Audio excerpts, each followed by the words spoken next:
वे दिव्य क्षण जब तीर्थंकर प्रभु ने साधकों को सही मार्ग दिखाने हेतु पृथ्वी लोक पर जन्म लिया और अपने जीवन काल से साधकों को सही राह दिखाई। तभी से उनके 5 कल्याणक यानी गर्भ, जन्म, तप, ज्ञान और मोक्ष को पंच कल्याणक के रूप में मनाया जाने लगा। और कुछ ऐसे ही पुनीत क्षण देखने को मिले राजस्थान राज्य की राजधानी जयपुर स्थित मानसरोवर की पुण्यधरा श्री 1008 पार्श्वनाथ दिगंबर जैन मंदिर में, जब परम पूज्य तपस्वी सम्राट आचार्य श्री 108 सन्मति सागर जी महाराज के मंगल आशीर्वाद से यहाँ श्री 1008 नेमिनाथ जिन बिंब पंच कल्याणक प्रतिष्ठा महोत्सव का भव्य आयोजन किया गया। राजकीय तिथि परम पूज्य प्रभावक तपस्वी राष्ट्र संत आचार्य श्री 108 सुंदर सागर जी महाराज सत्संग एवं परम पूज्य वात्सल्य मूर्ति कवि हृदय आचार्य श्री 108 शशांक सागर जी महाराज सत्संग के पावन सानिध्य में 29 मार्च से 3 अप्रैल 2026 तक आयोजित हुए इस महामहोत्सव के प्रथम दिन की शुरुआत जैन धर्मावलंबियों द्वारा गुरुवार की मंगल उपस्थिति में भव्य घट यात्रा निकालने के साथ की गई।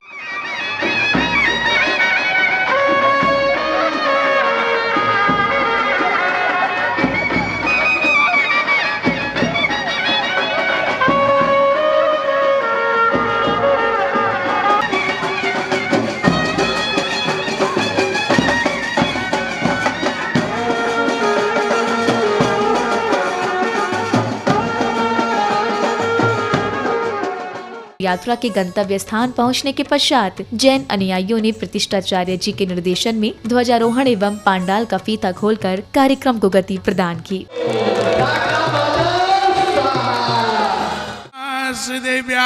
श्री वीतरागाय नमः। ओम नमो हरते भगवते श्रीमते श्री पार्थ तीर्थंकराय 24 तीर्थंकर गण प्रवेशिताय सुकुल ध्यान पवित्राय सर्वज्ञाय शंभुवे सिद्धाय बुद्धाय परमात्मा ने परम सुखाय लोकमयी व्याप्ताय अनंत संसार चक्र परिमदनानंद ज्ञानंद अनंत दसनंद ऋषि आदि का सावक साविका प्रमुख शत्रु विनाशनाय। इसी श्रृंखला में पुण्यवान भक्तों ने पूज्य गुरुवर का पाद प्रक्षालन कर उनका मंगलाशीष प्राप्त किया, जिसके बाद समिति पदाधिकारियों ने कार्यक्रम में पधारे विशिष्ट जनों को धर्म पट्टिका पहनाकर उनका स्वागत सम्मान किया गया।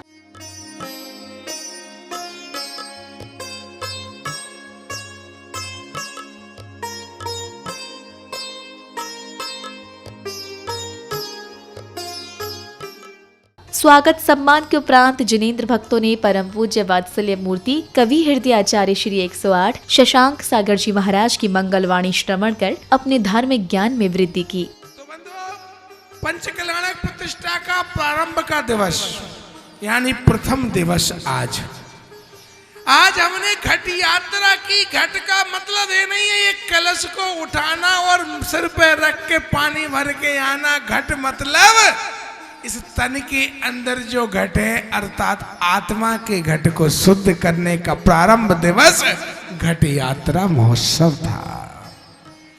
आज तक तुम अपनी पत्नी के थे, पत्नी पति की थी, पत्नी पराठे बेल रही थी, पति दुकान चला रहा था। इस सब से मन को हटाना है और अपनी वेदी को शुद्ध करके परमात्मा को दिल में बुलाना है।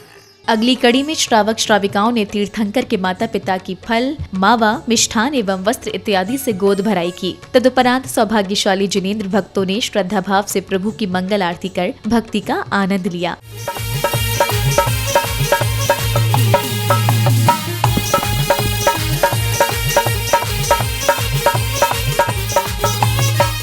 इसी श्रृंखला में बालिकाओं ने नृत्य की सुंदर प्रस्तुति दी। तत्पश्चात गर्भ कल्याणक प्रसंगानुसार दरबार में सौधर्म इंद्र सभी इंद्र इंद्राणियों की जिज्ञासाओं का समाधान करते हैं। इस दौरान सौधर्म इंद्र के सिंहासन कंपायमान होने पर वे अवधि ज्ञान लगाते हैं और साष्टांग प्रणाम करने के बाद शची इंद्राणी द्वारा इस घटना का कारण पूछने पर वे तीर्थंकर बालक के जन्म होने की जानकारी देते हैं।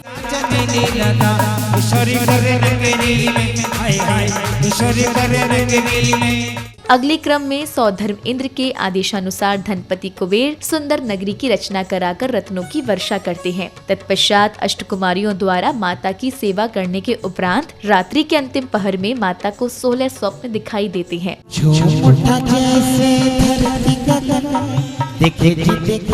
कार्यक्रम के दूसरे दिन अर्थात 30 मार्च 2026 के दिन सर्वप्रथम पूज्य गुरुवर ने प्रभु की नवीन प्रतिमा में संस्कार रोपित किए।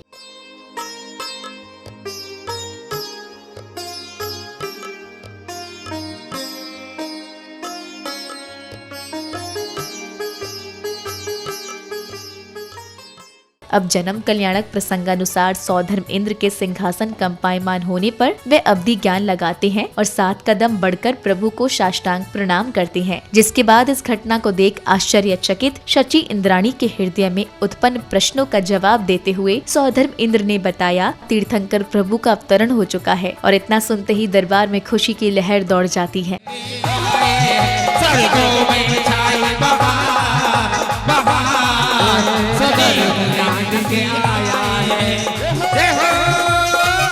अब सौधर्म इंद्र के धनपति कुबेर के साथ ऐरावत हाथी पर राज्य पहुंचने के पश्चात वे शची इंद्राणी को तीर्थंकर बालक को लेने के लिए प्रसूति गृह भेजते हैं। तत्पश्चात शची इंद्राणी के तीर्थंकर बालक को लाने के पश्चात सौधर्म इंद्र के अनुनय विनय के बाद वे बालक को उन्हें सौंप देती हैं।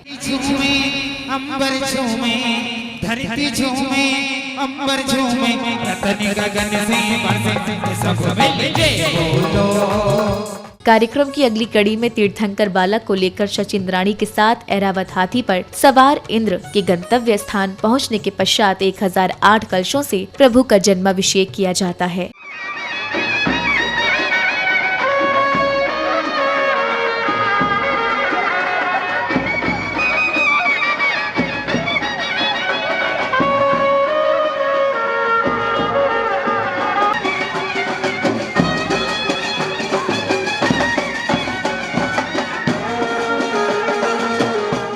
इसी अनुक्रम में शची इंद्राणी अन्य इंद्राणियों के साथ तीर्थंकर बालक का रत्न जड़ित वस्त्राभूषणों के साथ श्रृंगार करती हैं। अगले क्रम में महानुभावों ने प्रभु एवं गुरुदेव के चित्र का अनावरण कर दीप प्रज्वलित किया। जिसके बाद पुण्यशाली भक्तों ने गुरुवर को नवीन पिच्छी भेंट कर उनकी पुरानी पिच्छी प्राप्त करने का परम सौभाग्य प्राप्त किया।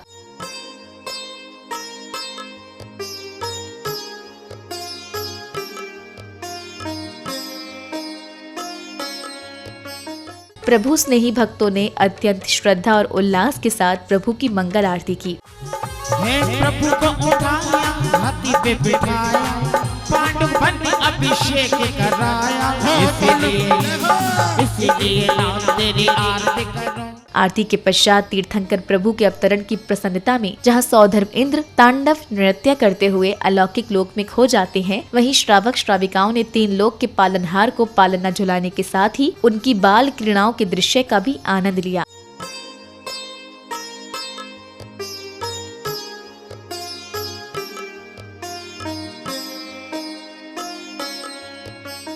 जन्म कल्याणक के दिन की समापन बेला में कार्यक्रम में उपस्थित पार्श्वनाथ दिगंबर जैन समिति के मंत्री श्री अशोक जैन जी सहित अन्य महानुभावों ने अपने विचार कुछ इस प्रकार व्यक्त किए। नेमिनाथ पंच कल्याणक प्रतिष्ठा महोत्सव यहाँ पर बड़ी ही भव्यता के साथ चल रहा है। सभी को सादर जय जिनेंद्र। परम पूज्य आचार्य श्री सुंदर सागर जी महाराज और परम पूज्य आचार्य श्री शशांक सागर जी महाराज सत्संग की प्रेरणा से हमारे यहाँ पार्श्वनाथ दिगंबर जैन मंदिर थड़ी मार्केट मानसरोवर के तत्वावधान में पंच कल्याणक महोत्सव 6 दिन का मनाया जा रहा है। और जिनवाणी चैनल का भी हम आभार व्यक्त करते हैं कि उन्होंने इस पूरे कार्यक्रम को जो प्रथम 2 दिन के कल्याणक हैं, गर्भ कल्याणक और जन्म कल्याणक, उसको बहुत अच्छे से कवरेज किया है। सभी लोग उत्साह, उल्लास और आनंद से इस पंच कल्याणक महोत्सव को मना रहे हैं। और पूरी समिति श्री 1008 नेमिनाथ जिनबिम पंच कल्याणक महोत्सव समिति के हम सभी सदस्य यहाँ पर बैठे हैं और इस पंच कल्याणक महोत्सव को अपने पूरे उल्लास के साथ में संचालित कर पा रहे हैं। प्रभु का हम धन्यवाद करते हैं, नेमिनाथ भगवान को नमन करते हैं, हमारे दोनों गुरुओं को नमन करते हैं कि उनके सानिध्य में, उनके आशीर्वाद से इस पंच कल्याणक महोत्सव को हम बहुत धूमधाम से, बहुत उल्लास से और बहुत आनंद के साथ मना रहे हैं। सभी को सादर जय जिनेंद्र।